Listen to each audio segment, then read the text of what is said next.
அனைவருக்கும் அன்பு வணக்கம். இன்றைய மக்களின் முக்கிய கனவு சொந்த வீடு அமைத்துக் கொள்வது ஆகும். குடிசையில் வாழும் மக்களுக்கு தமிழ்நாடு அரசானது கலைஞர் கனவு இல்லம் என்ற திட்டத்தின் மூலம் குடிசை வீடுகளுக்கு பதிலாக கான்கிரீட் வீடுகளை கட்டி கொடுத்து வருகிறது. இந்த திட்டத்தின் கீழ் இப்பொழுது புதியதாக 1,00,000 வீடுகள் கட்டுவதற்கு தமிழ்நாடு அரசு ஒப்புதல் வழங்கியுள்ளது. இதுவரை 38,000 வீடுகள் கட்டி முடிக்கப்பட்டதாகவும் 60,000 வீடுகள் கட்டுமான நிலையில் இருப்பதாகவும் தமிழக அரசு தெரிவித்துள்ளது. இந்த திட்டத்தின் கீழ் சுமார் 8,00,000 வீடுகள் கட்ட வேண்டும் என அரசு இலக்கு நிர்ணயித்துள்ளது. இதற்காக ஒவ்வொரு ஆண்டும் புதிய பயனாளிகள் தேர்வு செய்யப்பட்டு அவர்களுக்கு புதிய வீடுகள் கட்ட அனுமதி கொடுக்கப்படுகிறது. இது தவிர கழிப்பறை இல்லாத வீடுகளுக்கும் புதிய கழிப்பறை கட்டுவதற்கு ரூபாய் 12,000 தமிழ்நாடு அரசு கொடுக்கிறது. எனவே கழிப்பறை இல்லாத வீட்டினர் அருகிலுள்ள ஊராட்சி மன்றங்களுக்கு சென்று முறையாக விண்ணப்பித்தால் கழிப்பறை கட்ட 12,000 ரூபாயை மானியமாக பெறலாம்.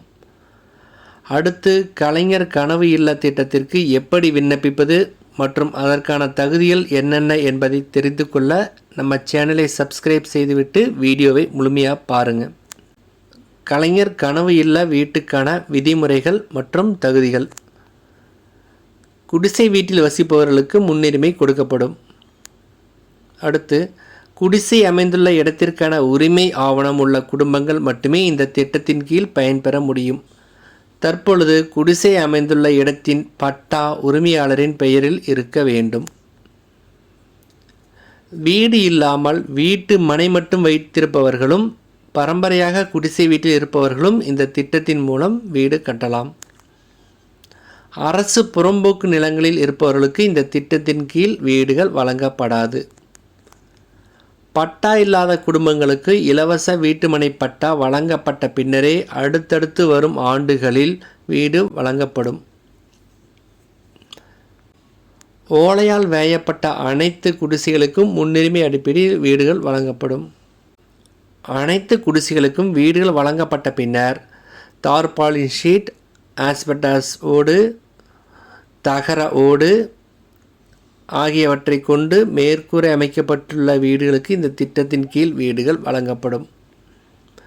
இலவச வீடு திட்டத்திற்கு விண்ணப்பித்தவர்களுக்கு இறுதி பட்டியலை தயாரிக்கும் போது மாற்றுத்திறனாளிகள் உள்ள குடும்பம், மனநலம் குன்றிய நபரை கொண்ட குடும்பம், விதவைகள் மற்றும் கணவரால் கைவிடப்பட்ட பெண்கள், முன்னாள் இராணுவத்தினர், துணை இராணுவ படையிலிருந்து ஓய்வு பெற்றவர்கள், திருநங்கைகள் மற்றும் தீ, வெள்ளம் போன்ற இயற்கை பேரிடர்களால் பாதிக்கப்பட்டவர்கள் போன்ற சிறப்பு பிரிவினர்களுக்கு முன்னுரிமை அளிக்கப்படும்.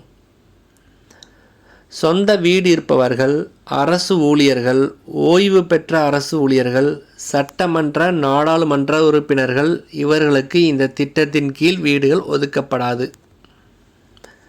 எனவே விதிமுறைகளுக்கு உட்பட்டு உள்ளவர்கள் தமிழ்நாடு அரசு அறிவித்திருக்கும் கலைஞர் கனவு இல்ல திட்டத்தில் பயன்பெற விரும்பினால் ஊராட்சி அலுவலகங்களுக்கு சென்று கூடுதல் விளக்கங்களை பெற்று புதிய வீடு கட்ட விண்ணப்பிக்கவும். நன்றி, வணக்கம்.